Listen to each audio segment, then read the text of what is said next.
There are some moments in life that divide everything into before and after. The moment you realize your heart is no longer yours. The moment one look changes the direction of your life forever. And for me, it started with a text message. My phone buzzed while I was sitting alone in a tiny cafe in New York City, pretending to edit photographs while actually staring at the same image for 20 minutes. Rain pressed softly against the glass windows. Jazz played somewhere overhead. And my life felt paused. The message came from Madison Blake.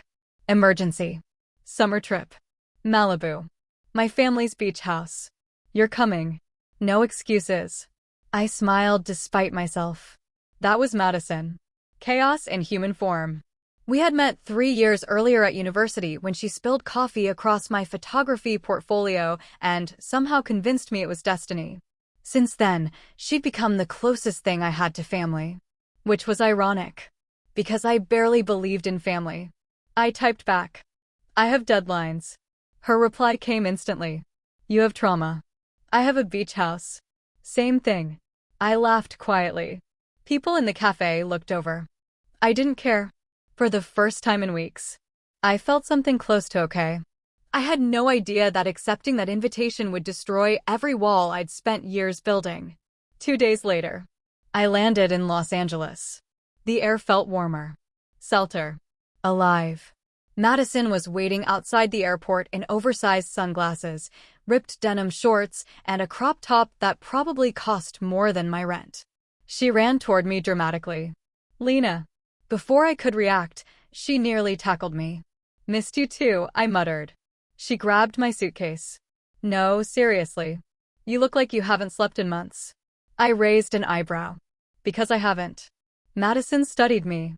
Really studied me. Her expression softened. You work too much. I avoid thinking. She smirked. Same thing. That was the thing about Madison. She always understood more than she admitted. The drive to Malibu took nearly an hour. Palm trees. Sunset skies.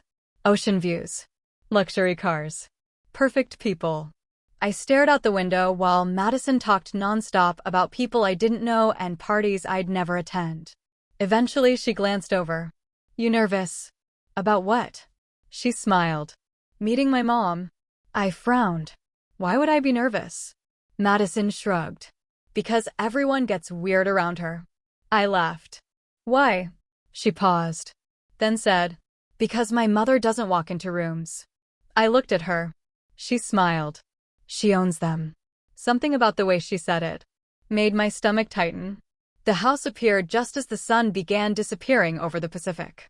And house didn't feel like the right word. It was a private cliffside estate overlooking the ocean. Glass walls. White stone. Warm lighting. Perfection. I stared. Madison grinned. Try not to look poor. I shoved her shoulder. She laughed. We walked inside. And suddenly, everything changed. I heard heels. Slow. Sharp. Controlled. Click. Click. Click. Madison's smile widened. Mom. I turned. And forgot how to breathe. Scarlet haze. 42. Maybe 43. It didn't matter. She wore black silk like it had been invented for her. Her blonde hair fell in soft waves over one shoulder. Sharp cheekbones. Deep blue eyes. Red lips. Confident posture. But it wasn't her beauty that hit me. It was her presence. Like the room itself adjusted around her. Like gravity worked differently near her. Her eyes found Madison first. Then, me. And suddenly, I understood what Madison meant. Scarlett smiled. Not warmly. Not coldly. Something worse. Something dangerous. She stepped closer. Held out her hand. Lena Carter. Not a question. A fact. I blinked. Why, yeah. Her fingers wrapped around mine. Warm. Soft. Steady. My pulse betrayed me instantly. Scarlett noticed. Of course she noticed. Her lips curved. Madison talks about you constantly. Madison groaned. Oh my God, don't scare her. Scarlett's eyes never left mine. I'm not trying to scare her. Pause. Yet? My throat went dry. Madison laughed and walked toward the kitchen, completely unaware of the chaos her mother had just caused. Leaving me alone with Scarlett. She tilted her head slightly, studying me. You're quieter than I expected. I swallowed. And you're. I stopped myself. Her eyebrow lifted. I'm what? I shouldn't have said it. I definitely shouldn't have thought it. But somehow, I whispered. Dangerous. Silence. Then, Scarlett smiled. And for one terrifying second, she looked pleased. Good. Then she walked away, leaving me standing there like an idiot. Heart racing, hands shaking, and absolutely no idea what was happening to me. That night, I couldn't sleep. My guest room overlooked the ocean. Moonlight reflected off the water. Everything should have felt peaceful. Instead, all I could think about was her. Her voice. Her eyes. The way her fingers felt against mine. Pathetic. Completely pathetic. I sat up. Checked the time. 2:17 a.m. I decided water might fix whatever this was. Spoiler. It didn't. Stairs. Bare feet against cold marble. Silence. Until. Can't sleep. I froze. Scarlett sat alone near the window. A glass of red wine in one hand. A book in the other. Reading glasses. Loose silk robe. Hair slightly messy. And somehow, she looked even more dangerous. I swallowed hard. No. She studied me. Nightmares. My body went still. That question hit too close. I forced a smile. Something like that. She didn't push.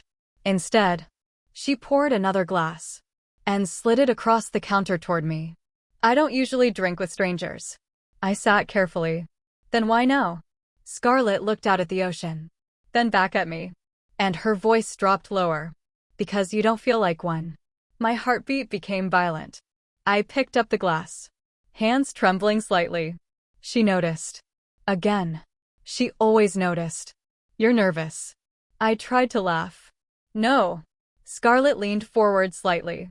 She noticed. Again. She always noticed. You're nervous. I tried to laugh. No. Scarlett leaned forward slightly. Close enough for me to smell expensive perfume. Warm vanilla. Jasmine. Something darker underneath. Lena. My name and her voice almost ruined me. She smiled softly. You're a terrible liar. For the next hour, we talked. Really talked. About photography. Travel. Music. Loss. Dreams we never admitted out loud. And slowly, the elegant, intimidating woman I'd met earlier began to disappear. In her place, I saw something else. Loneliness. Pain. Walls. And somehow, that scared me even more. Because attraction is dangerous. But connection? Connection destroys you. Point. Scarlett asked. What do you photograph? I looked down at my glass. Things people try to hide. She stared at me. Longer than necessary. Then whispered. And what do you see when you look at me? I looked up. Directly into her eyes. And for the first time, I stopped being afraid. I think. My voice dropped. I think you're exhausted. Silence. Her expression changed. Just slightly. Then, she smiled. But this time, it looked sad. Careful, Lena. I frowned. Why? Scarlett stood. Walked around the kitchen island. Stopped directly in front of me. Close. Too close. My breathing became uneven. Then, she reached up and gently moved a strand of hair behind my ear. Her fingers brushed my skin. Electric. Every nerve in my body lit up. Her voice became almost a whisper. Because women who see too much. Her fingers lingered for one impossible second. Usually end up seeing things they can't forget. And then, she walked away, leaving me breathless, broken, and completely, hopelessly screwed. Upstairs, I stood in front of my bedroom mirror, staring at myself, trying to understand what the hell was happening, because I had known Scarlett Hayes for less than 12 hours. And somehow, my entire world already felt different. Outside, waves crashed against the cliffs. Inside, my heartbeat refused to calm down. And deep down, I already knew something terrifying. This wasn't a crush. This wasn't curiosity. This wasn't harmless. No. This felt like the beginning of a disaster. And the worst part? A part of me already wanted more. I didn't sleep. Not really. Every time I closed my eyes, I saw scarlet haze. The way she touched my hair. The way she said my name. The way her eyes seemed to see parts of me I'd spent years hiding.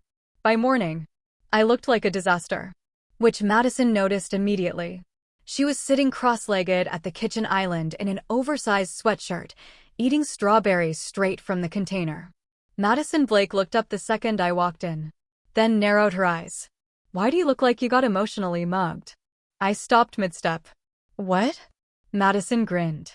"You heard me." I grabbed coffee. "Didn't sleep."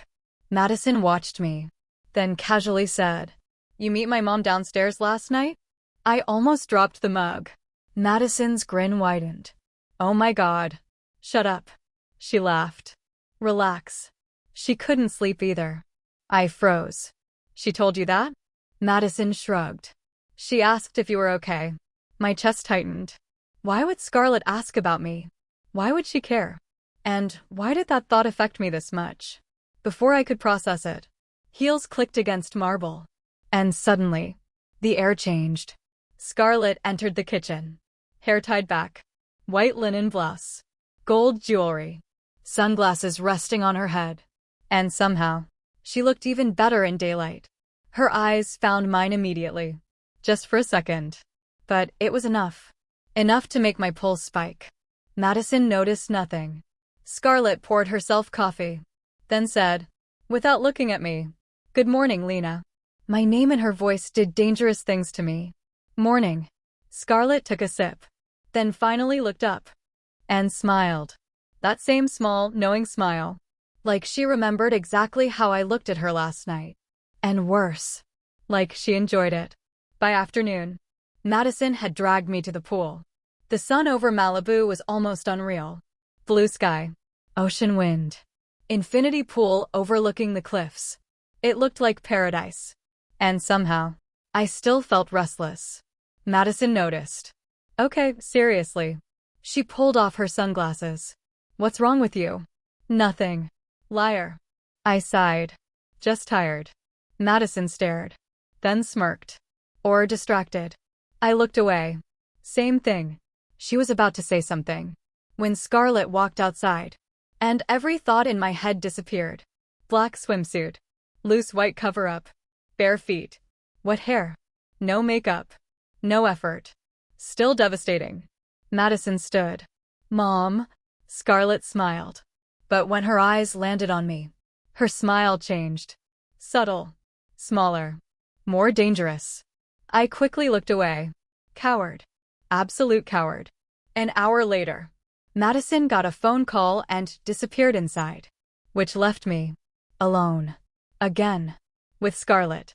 I sat at the edge of the pool, feet in the water, pretending to be deeply fascinated by absolutely nothing. Then, Scarlett sat beside me. Close enough for our shoulders to almost touch. Neither of us spoke. Wind moved through her hair. Ocean waves crashed below. And somehow, the silence felt louder than conversation. Finally, Scarlett spoke. "You're avoiding me." I frowned. "I'm not." She looked at me. Really looked. "You don't make eye contact when you lie." Damn. I stayed quiet. Scarlett's voice softened. "Did I make you uncomfortable last night?" That question caught me off guard. Because beneath all her confidence, there was something else. Vulnerability. I looked at her. For real. And quietly said, "No." She held my gaze. "Then what is it?" I swallowed hard. And for some reason, I told the truth. "You make me nervous." Silence. Scarlett didn't move. Didn't blink. Then, very softly, "Why?" "Because you're beautiful. Because you scare me. Because when you touch me I forget how to think. Because I shouldn't want you like this." Instead, I whispered, "I don't think I know how to be around you." Something changed in her eyes. Something warmer. More dangerous. Then, she moved closer.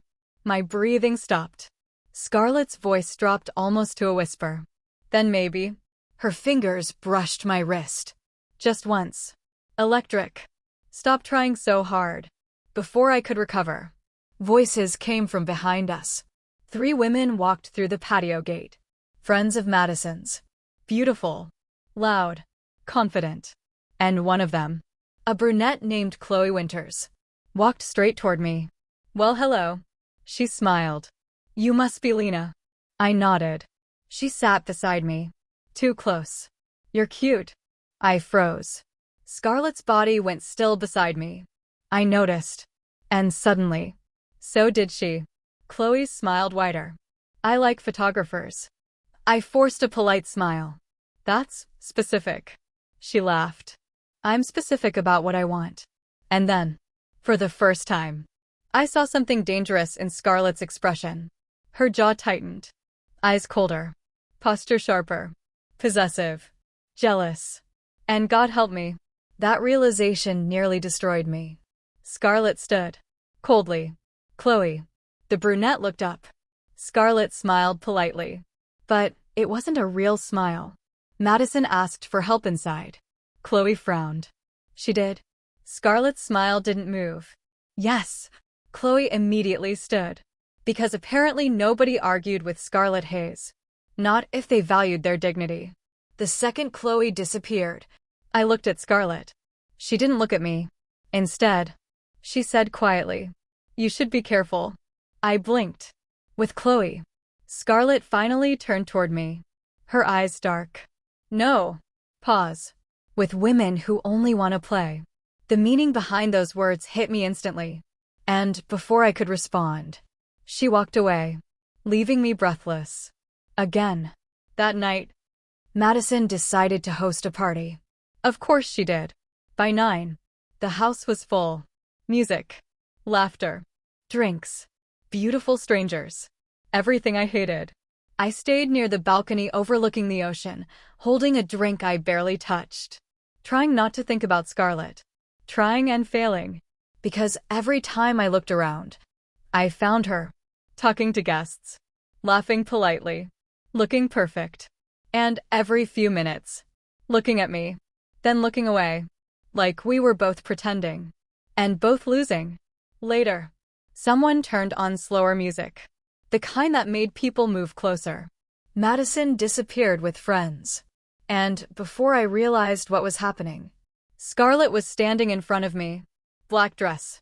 Hair down. Red lips. My heart immediately gave up. She held out her hand. Dance with me. I stared. What? Scarlett tilted her head. That wasn't a request. God. I placed my hand in hers. And immediately regretted being alive. She pulled me toward the center of the patio. Music played softly. Her hand rested against my waist. Mine shook against her shoulder. Too close. Far too close. She leaned slightly toward me. Relax. Easy for her to say. My entire body was on fire. Scarlett's fingers tightened slightly against my waist. Then, her lips moved near my ear. Lena. My knees nearly gave out. Yes. Her voice dropped lower. Why do you look at me like that? I swallowed hard. Like what? Scarlett pulled me slightly closer. Close enough to feel her heartbeat. Like you're trying not to kiss me. Everything stopped. Music. Breathing. Thinking. Everything. I looked up. Her eyes dropped to my lips. And for one impossible second, I thought she might do it. Right there. In front of everyone. Then, Madison's voice interrupted. Found you too. We immediately stepped apart. Too fast. Too guilty.